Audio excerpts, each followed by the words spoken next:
وهاجاك dhegeystayaal barnaamijkii hore aad dhegeysateen waxa inoo joogay waqtigii la dilay ninkii la oran jiray Kofil iyo gabaygii Said Maxamed Cabdalla Xasan geeridiisa uu ka tiriyay halkii aynu hadaba taariikhdii ka sii wadayna imankana bal waxaynu eegaynaa mabdii sayidku uu lahaa inuu ahaa mid diineed iyo inuu doonayay dawladnimo maxaa taas muujinaya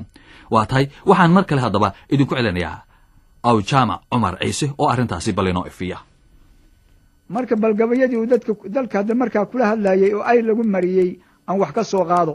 waa kuwii wadaniga ahaa ee uu markaa ku sheegayay maaragtay muxuu ahaayay in dawladnimona ka muuqanayso ku dheeraan maayo waxaan ka soo qabanayaa geeraargu kula hadlayay culamada wuxuu yidhi doodna waxaan u leeyahay culamada dafaarka wanan idma doocina idinkaygu diimaye dalkaad ibiiseen baa dacarta igu kiciyey waa markay culamadu ku kaceen oo wax ka sheegeen oo yidhaahdeen ninka kanu meeluu wuxu wado ma naqaan doodna waxaan u leeyahay culamada dafaarka waran idinma doocina idinkaygu diimaye dalkaad ibiiseen baa dacarta igu kiciyeye 5 haloo idin daran dannigiin ka fiirsada mar waa inaad dayowdeen diirad haddaydin qabateen dadka aydin raacdeen isna weydin dega gubi dilaalkii la siiyana dafna kama helaysaan ninkii idin daraabaana ajri iyo ducu heli dibna deeqa ay eebbahay debinta saari maysaan diin niman lahayni dabeer caynsan weeye war maxaa dufulayow cadawa ugu daranteen wanka doosha weyn iyo madagadaa u xilatiin qandiga ma iska duubtaan dawarsigu ma fiicne awyaalow ma diideen jihaadka ma u dareertaan danan iyo seef degta maa ku qaadaan darmaan haad laqooqdiyo doolaab maa u fuushaan wiilka diirka qaadka biixda ma ugu dadabtaan doobiga xamaalka dakarka maa ka goysaan idinkaa dalkaabale dawlad ma u ahaataan ilay doqoni calaf male dulbaax maxaa ka baylahay ereygaa waxaan u daliishanayaa inuu dawladnimo maskaxda ku hayay idinkaa dalkabale dawlad ma u ahaataan ilay doqoni calaf male dulbaax maxaa ka baylahay mabdiisa wixii muujinayay mar kaleeto kolkii uu samray waayadii dambeeto xaalkiisii uu soo noqday maaragtay gabaabsi wuxuu yidhi haddaan waayey calan layna shiro tan iyo Nairobi miyaan waayey naamuus janniyo daalac iyo naasil haddaan waayey ciidoo naqleh iyo ina nugaal daaqo miyaan waayey neefaan xarbada naalla ugu fuulo haddaan waayey ruux iga naxa oo ii nasabo jeegta miyaan waayey naxariis alliyo nebiga jaahiisi marka ereygaa hore oo ah haddaan waayey calan layna shiro tan iyo Nairobi miyaan waayey naamuus janniyo daalac iyo naasil waxay ku tusaysaa inuu hawo ka qabay maaragtay tan iyo Nairobi inuu markaa gacan ku dhigo haddii haddaba sayidku uu dagaalkaasi kulul ee uu galay uu Soomaalida ku guubaabinayay inay Ingiriiska iska eriyaan dabcan guul darrada ku dhacday halgankiisii waxa gacan ku lahaa ama ka soo horjeeday dad Soomaaliyeed maxay ku diidanayeen maxayse dood ahayd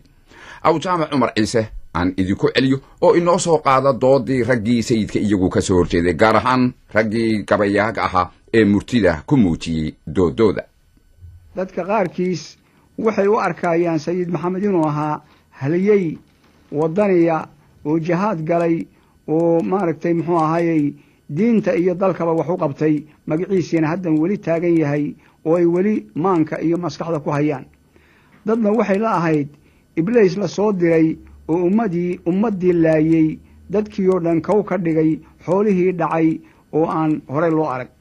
marka 4 gabay oo ay ku eedaynayaan sayidka ayaan halkan ka taataabanayaa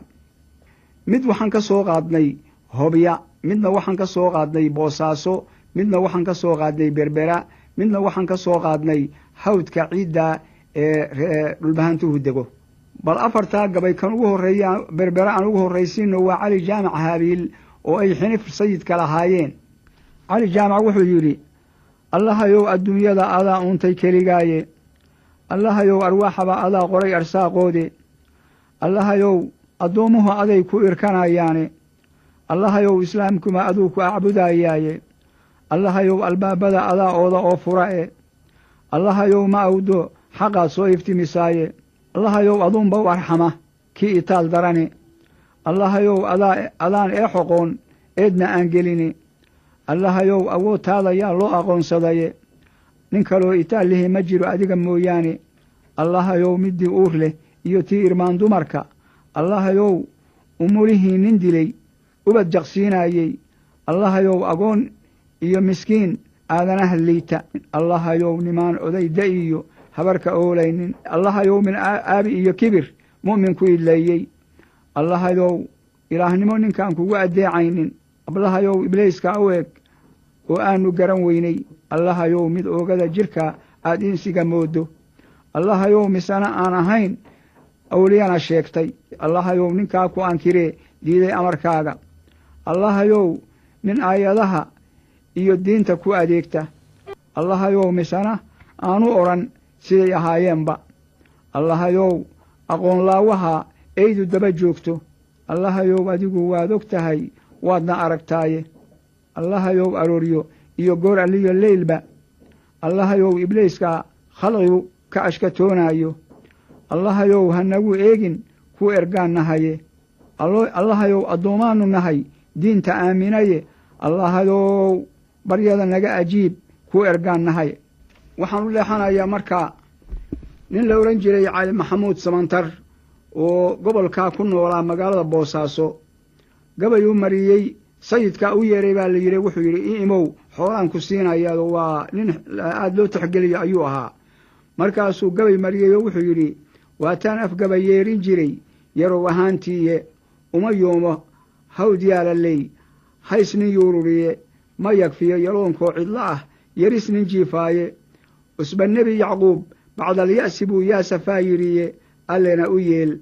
ducaduu yudayoo yoomadoo kacaye suu rabay ilaahay u yeel samirkii aayuube tan iyo nebi yuusuf weliyaa jiro yuu kanaa dhigaye yaa ayuhanebaa laga galiyo bariya yaasiine waxba yaan wadaadoy ka yimi odhanin yaabuuye waxba yuu isiin qaalmuhuu soo yahoobiyaye nin qabiiladiisii yuu tidhi yuu annii rabine yuufuuna dhaha taladiisu waa yuuxan roob jirine marka waa diidayoo wuxuu yidhi u tegi maayo agtiisana mari maayo nin kaleeto isagoo jooga magaalada hobya ayaa waxa dhacay dagaal laysku arkay daraawiishtii marka waxay moodayeen markii horeeto inay daraawiishta iska celin karaan kolkii warkii loo keenay oo siday waxu laayeen iyo hoogga ay dhigeen ayuu gabay ka mariyey waxaa la odhan jiray ninkaas geylan nuur guray tumaal buuna ahaa nin gabyaaya oo caana oo la og yahay ayuu ahaa wuxuu yidhi hadday maanso caraf leedahay iyo caashaq iyo xiiso awal baan ka soo carafsaday oo cayn walbuu idhiye cajab weeye maantana adduun camalka joogaaye cayryaamadii shalay haddii la isku caatoobay cadcadkii la laayiyo raggii ciiradka u jiifay caynaan waraarigii haddii la isku caatoobay ee labada ciidan isu timi ceelka ina diinle cara jooga iyo car soo soco hadday camaladaas noqotay nin cisaaro qaba waxaan lahaa waa la caajimiye alla nimanka waa loo cadgoyn cune abuurkiiye nin caddaaday oo caalim ah oo madaxa cawsoobay oo ciidan inuu galo kal hore laga calool duubay ninku waa caruusee warmaha ku cadcadoo dila rabbi iyo nebaa laga cuskaday caadam ma ahayne caamaannu nahay oo qalbigu naga carruurowye iyagaa cibaadada hayee culamo weydiiya in wadaadku ceeb hurin hayo oo camalku faaroobay iyo inuu cilmi aan lala oqoon curiyay oo keenay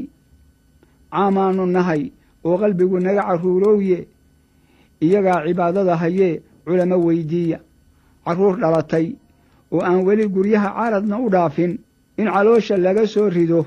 oo hadda la cunsiiyo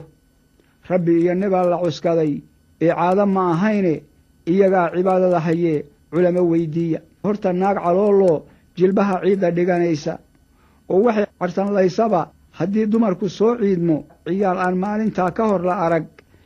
oo aad ciidagele moodo inuu caawimaa la arki jiray calaf nin haystaaye caanaha kan naasaha ku yaal canuguyuu nuugin cadkana gooya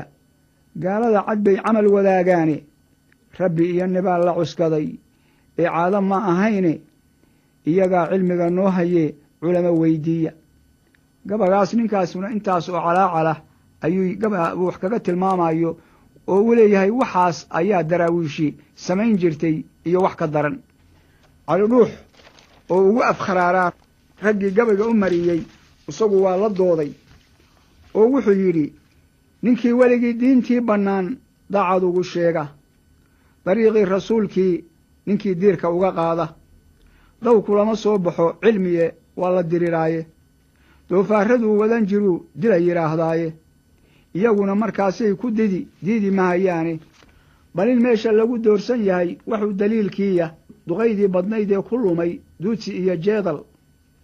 dammanaanshaha reer tolkay loogu dawgalay sidii bay u dabaroorayaan daalinkii rogaye dooxiyo hadday nala degaan degalka buuhoodle waxaa lagu durdurin ee bahay uma darraadeene sidii dumar dagaal iyo afxumo uma dulqaateene diyaar uma hadlaan wiilashii dawladda ahaaye daaroodka waa wada dhasheen dir iyo haabkiise hadday deris wadaagaan nin kale dacal ma waayeene alla may iskaga soo durkaan deris ma laayeene gabaygaasna waxa mariyey cali dhuux gabayadii uu mariyey oo doodda ahay kula doodayey u marinayey ninka la yidhaahdo ina cabdulla xasan waa gabaga ugu hufan inta kaleeto waa cay iyo maaragtay muxuu ahayey waxaan la sheegi karin haddee waxa la yidhi rag collooday cay iyo abxuma waa camaladoodii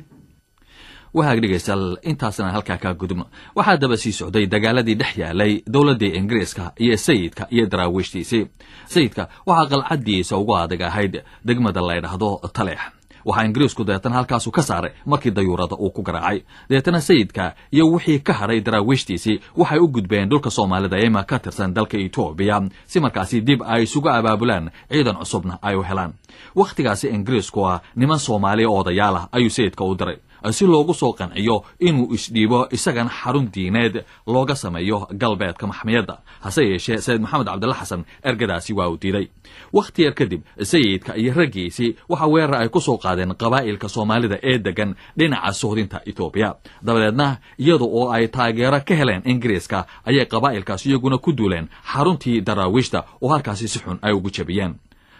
rag aan badnayn iyo sayidkii dabeetana waxay u baxsadeen imey oo ku taala dhinaca etoobiya halkaasi oo ay gaadheen bishii oktoobar sannadkii 1920 dhammaadkii sannadkaasi oo ahayd 21 bishii disembar ayaa sayidku ugu dhintay imey kaneeco amaba duray sida taariikhdu ay qorayso waxaa da'diisu wakhtigaasi ahayd 56 jir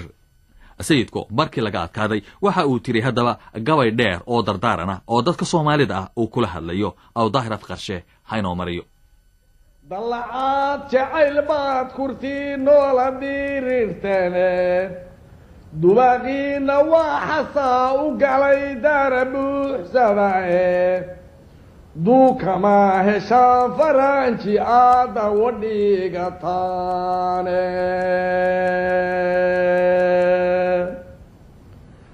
dabin buu idin qoolayaa waydin daagayaaye dirhamkuu idin qubaahayaa dib u go'aysaane markaa hore dabkuu idinka dhigi dumar sidiise